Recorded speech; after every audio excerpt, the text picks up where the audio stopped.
Hello, റഷീനയാണ്. അപ്പോൾ ഇന്നത്തെ video ഹോസ്പിറ്റലിൽ തന്നെയാണ് കേട്ടോ. ഇന്നലെ രാത്രി മൊത്തം ഉറങ്ങിയിട്ടില്ല. ഈ കാണുന്ന ആള് ഉറക്കിയിട്ടില്ല, ഞാനും ഉറങ്ങിയിട്ടില്ല. പാവം ഇക്കയും ഉറങ്ങിയില്ല. ഇക്കാക്ക് സമാധാനമില്ല ഉറങ്ങാൻ. എന്താ പറയുക, ഇവൻ രാത്രി മൊത്തം വീണ്ടും പനി വന്നിരിക്കണം. പിന്നെ ശരീരം മൊത്തം അതേപോലെ ചൊറിച്ചിൽ വന്നിരിക്കണം കേട്ടോ. കുട്ടി പാവം കിടക്കാൻ പറ്റുന്നില്ല. കുട്ടിക്ക് നല്ല ശക്തമായ ചൊറിച്ചിലാണ്. പാവം ഇക്കാക്കും ഉറങ്ങാൻ പറ്റിയില്ല, എനിക്കും ഉറങ്ങാൻ പറ്റിയില്ല. അപ്പോൾ ഇനിയിപ്പോൾ വെച്ചുകൊണ്ടിരുന്നാൽ പറ്റില്ല. രാവിലെ തന്നെ പീഡിയാട്രീഷ്യനെ എവിടെയെങ്കിലും കൊണ്ട് കാണിക്കണം പറഞ്ഞ് ഇറങ്ങുകയാണ്. അങ്ങനെ ഇതാ ഇറങ്ങിയിരിക്കുന്ന ഇക്കാടെ കണ്ണ് കണ്ടോ. ഇക്കാടെ കണ്ണ് കുറച്ച് ചുവപ്പ് റെഡ്നെസ് വിട്ടിട്ടുണ്ട്. എന്നാലും അറിയില്ല, തിങ്കളാഴ്ചയാണ് ഇനിയിപ്പോൾ നമുക്ക് പോയിട്ട് അറിയുള്ളൂ മുറിവ് മാറിയോ ഇല്ലയോ എന്ന്. തിങ്കളാഴ്ച അറിയാൻ പറ്റുള്ളൂ. എല്ലാവരും എന്തായാലും ദുആ ചെയ്യുക, മുറിവ് മാറട്ടെ എത്രയും പെട്ടെന്ന്. ഇക്കപ്പോൾ അധികം പുറത്തൊന്നും പോകുന്നില്ല. പക്ഷെ എന്ത് ചെയ്യുക, അപ്പോഴേക്കും ഫൈക്കുട്ടന് വയ്യ. അപ്പോൾ നമ്മൾ പാലക്കാടാണ് കേട്ടോ. പാലക്കാട് കോപ്പറേറ്റീവ് ഹോസ്പിറ്റലിലാണ് പോകുന്നത്. അവിടെ ഒരു പീഡിയാട്രീഷ്യൻ ഉണ്ട്, നല്ല ഡോക്ടറാണെന്ന് ഇവരെ പണ്ട് ചെറുപ്പത്തിലൊക്കെ കാണിച്ചിട്ടുണ്ട്. അപ്പോൾ ആ ഡോക്ടറെ കാണിക്കാമെന്ന് വിചാരിച്ചു. എനിക്ക് നല്ല ടെൻഷൻ.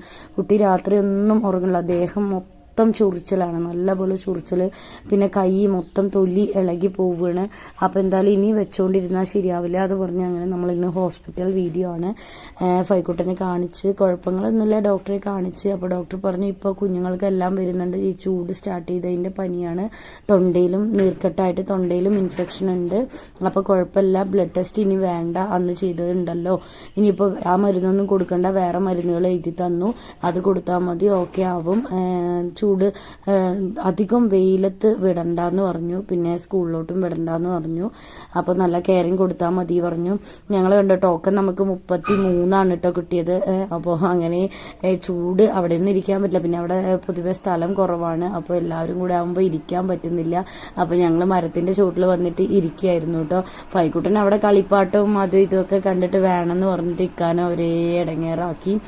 എനിക്ക് ടെൻഷൻ ഉണ്ട് ഇക്കാനെ. ഇനിയിപ്പോൾ എന്തായാലും തിങ്കളാഴ്ച വരെ എവിടെയും യാത്രയൊന്നും ചെയ്യരുത്, വണ്ടിയൊന്നും എടുക്കരുത് പറഞ്ഞിട്ടിരുന്നതാണ്. പക്ഷെ എന്ത് ചെയ്യുക, ഇന്ന് തന്നെ ഇപ്പോൾ വണ്ടി എടുക്കേണ്ടി വന്നു. പിന്നെ നമ്മൾ ഇക്കാടെ വണ്ടി അല്ലാതെ പുറമെ ഒരു വണ്ടി പിടിച്ചാൽ അതിന് നമുക്ക് പൈസ ഇപ്പം എന്തായാലും നടക്കില്ല. അപ്പോൾ ഇക്ക പറഞ്ഞു വേണ്ട, പതുക്കെ പോവാ, കണ്ണിൽ മരുന്ന് ഒഴിച്ചൊഴിച്ച് പോവാ, പ്രശ്നമില്ല എന്ന് പറഞ്ഞിട്ട് അങ്ങനെ ഇറങ്ങിയതാണ്.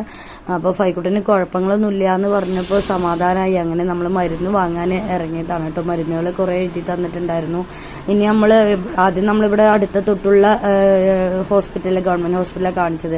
അപ്പോൾ ഇനി അവർ പറഞ്ഞിട്ടുണ്ടായിരുന്നു ഇത് മാറിയില്ലെങ്കിൽ പീഡിയാട്രീഷ്യനെ കാണിക്കണമെന്ന് പറഞ്ഞിട്ടുണ്ടായിരുന്നു. അപ്പോൾ ഇനിയും അങ്ങോട്ട് പോകുന്നത് സേഫ് അല്ല എന്ന് പറഞ്ഞിട്ട് അങ്ങനെ ഞങ്ങൾ ഇവിടേക്ക് വന്നതായിരുന്നു. എന്തായാലും സമാധാനമായി, കുഴപ്പമില്ല എന്ന് പറഞ്ഞപ്പോൾ സമാധാനമായി. അപ്പോൾ അത്രയ്ക്കാണ്, ചെറിയൊരു വീഡിയോ ആണ് ഇന്നത്തെ. അപ്പോൾ നമ്മുടെ ചാനൽ ആദ്യമായിട്ട് ആരെങ്കിലും കാണുന്നുണ്ടെങ്കിൽ ഒന്ന് സപ്പോർട്ട് ചെയ്യുക, ഒന്ന് ലൈക്ക് ചെയ്യുക, വീഡിയോസിൽ മാക്സിമം കണ്ട് സപ്പോർട്ട് ചെയ്യുക.